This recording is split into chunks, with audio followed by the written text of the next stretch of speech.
بسم اللہ الرحمن الرحیم۔ السلام علیکم ناظرین، یہ سن 1839 کا واقعہ ہے کہ موجودہ ایران جو اس وقت خراسان کا حصہ تھا کہ شہر مشہد میں ایک بغاوت ہوئی، جس کے نتیجے میں وہاں رہنے والے یہودی مختلف علاقوں میں پھیل گئے، جن میں سے چند خاندان راول پنڈی کے علاقے نشتر اسٹریٹ اور بابو محلہ کے گرد آ کر رہائش پذیر ہوئے۔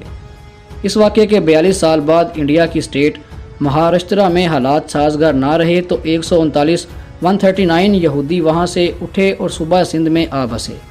اس وقت برے صغیر میں ایسٹ انڈیا کمپنی حکومت کر رہی تھی۔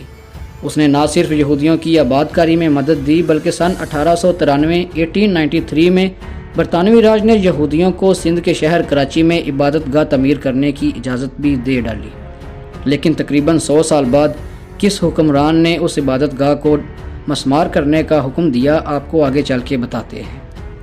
آپ دیکھ رہے ہیں ہسٹری آف جوز ان پاکستان اور میرا نام ہے ڈاکٹر محمد اسامہ مرزا۔ ناظرین، ایک برطانوی سول سرونٹ ایڈورڈ ہیملٹن کے مطابق 1901 کی مردم شماری کے اعداد میں سندھ کے اندر اس وقت 482 یہودی موجود تھے، جبکہ 1911 میں ان کی تعداد 650 تھی۔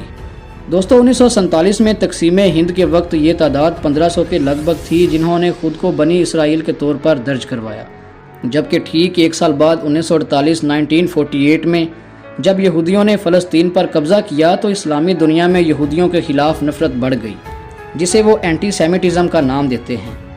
اس نفرت کے ڈر سے یہودیوں نے بہت سی مسلمان آبادیوں کو چھوڑ کر اسرائیل کی راہ لی، جن میں سے سندھ کے 1500 یہودیوں میں سے تقریباً 1000 یہودی پاکستان چھوڑ گئے، لیکن جو یہاں رہے ان میں سے اکثر نے اپنی شناخت چھپا لی، خود کو مسلمان ظاہر کیا، یہاں تک کہ مسلمانوں سے شادیاں تک کی، جس کا حوالہ ہم آگے چل کے آپ کو دیں گے۔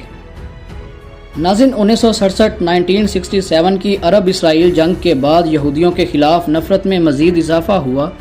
اسی نفرت کا نتیجہ تھا کہ 1988 میں جب یہودیوں نے اسرائیل میں تمام دنیا میں موجود اپنی عبادت گاہوں کی مینٹیننس کے لیے پٹیشن دائر کی تو صدر پاکستان ضیاء الحق نے پاکستان میں موجود یہودیوں کی واحد عبادت گاہ کو گرانے کا حکم دے ڈالا، جو 1893 میں تعمیر کی گئی تھی، اور وہاں رنچور لائن بازار تعمیر کروا دیا۔ اب اس کلیسا کی جگہ پر مدیحہ اسکوائر بلڈنگ تعمیر ہے۔ ناظرین، الیکشن کمیشن آف پاکستان کے مطابق 2013 میں رجسٹرڈ یہودی ووٹرز کی تعداد 809 اور 2017 میں 900 تھی، جبکہ نادرا کے مطابق سندھ میں 745 یہودی خاندان رجسٹرڈ ہیں۔ لیکن دوستوں، میری ریسرچ کے مطابق ان کے علاوہ بھی یہودی موجود ہیں جنہوں نے اپنی شناخت ظاہر نہیں کی، جیسا کہ 2014 میں کراچی کے ایک شہری فیصل خالد نے برطانوی ہائی کمیشن سے درخواست کی کہ وہ پاکستانی شناختی کارڈ سے مذہب اسلام ختم کروا کے یہودیت لکھوانا چاہتا ہے، کیونکہ اس کی ماں یہودی تھی اور باپ ایک مسلمان تھا، لیکن وہ یہودیت کو اسلام پر ترجیح دیتا تھا۔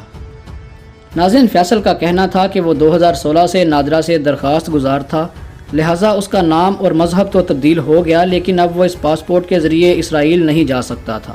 اس کا کہنا تھا کہ اسرائیل جانے کے لیے اس نے وزیر اعظم عمران خان سے سٹیزن پورٹل پر درخواست کی، جسے آگے وزارت خارجہ اور سندھ گورنمنٹ کی رائے لینے کے لیے فارورڈ کیا گیا۔ فیصل کا کہنا تھا کہ 2 جنوری 2019 کو وزارت خارجہ کے دفتر سے اسے کال آئی کہ وہ اب پاکستانی پاسپورٹ پر اسرائیل سفر کر سکتا ہے۔